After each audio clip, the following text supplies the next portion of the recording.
Bon ben bonjour, alors j'ai démarré dans la BD professionnellement il y a 27 ans, mais j'en fais depuis que j'ai 12-13 ans.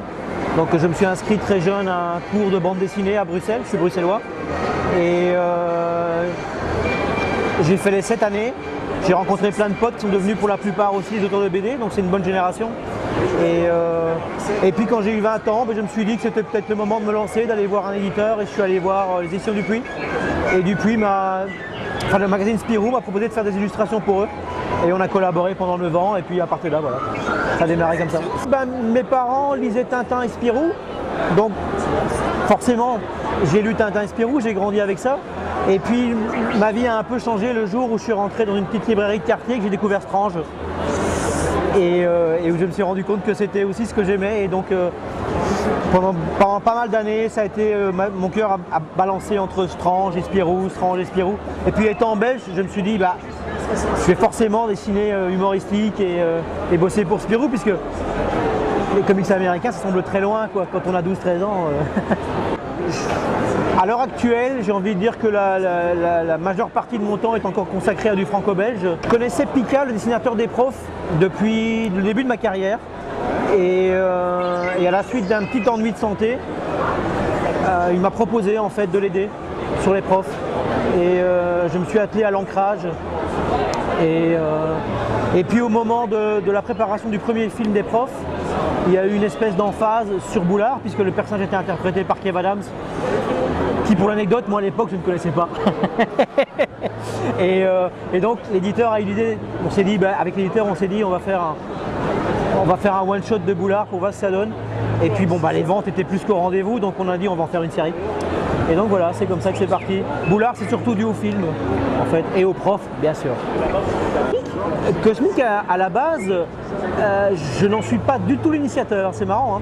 C'est un scénariste parisien qui s'appelle Jean-Louis Janssens, qui avait proposé des demi-pages à Spirou, il y a presque 20 ans, enfin un peu moins. Et j'avais vu traîner ces scénars sur le bureau, qui ne m'étaient pas destinés du tout à la base. Et donc j'ai vraiment fait du lobbying et j'ai insisté pour pouvoir les faire. Et on en a fait à peu près 90 pages pour le magazine. Et puis c'est passé aux oubliettes parce qu'ils ne voulaient pas en faire d'album. Je pense qu'à l'époque l'éditorial ne voyait pas l'intérêt de faire une série basée sur du super-héros, du comics.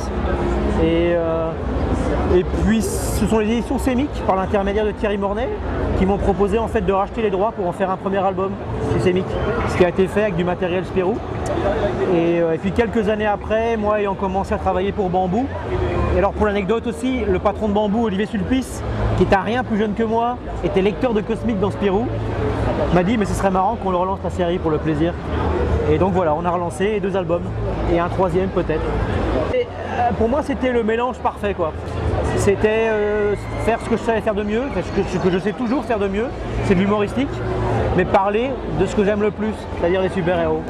Et m'en moquer, mais sans cynisme. Parce que je pense que quand on lit Cosmic, on se dit pas le mec il se fout de la gueule des super-héros, je crois pas. Je les aime beaucoup, donc je les châtie un peu, mais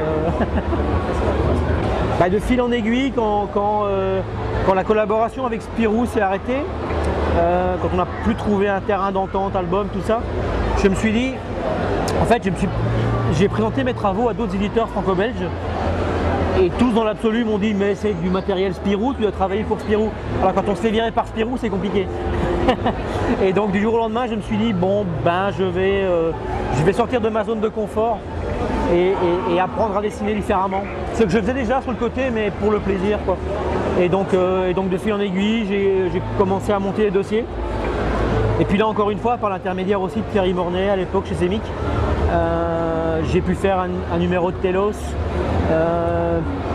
Puis par ce biais-là, j'étais copain avec Mike Wieringo, je l'ai aidé sur certains trucs de Superman, à l'époque où il travaillait sur Superman. Et bon, de fil en aiguille, c'est un peu le même truc, hein. Il n'y a pas une grande différence entre percer ici ou percer là-bas. Faut faire un dossier, le présenter, et puis croiser les doigts, être là au bon moment, avec le bon truc, et surtout aussi rencontrer les gens.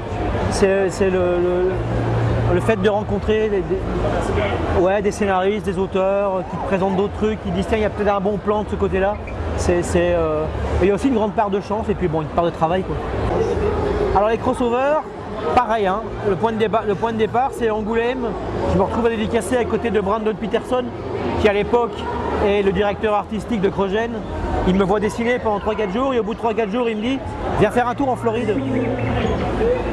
Et je suis allé faire un tour en Floride et là en fait ils avaient une série. Non, je ne suis pas prêt, mais oui je suis prêt. Et donc ils avaient une série en attente d'un dessinateur. Et je ne me suis pas posé beaucoup de questions, hein.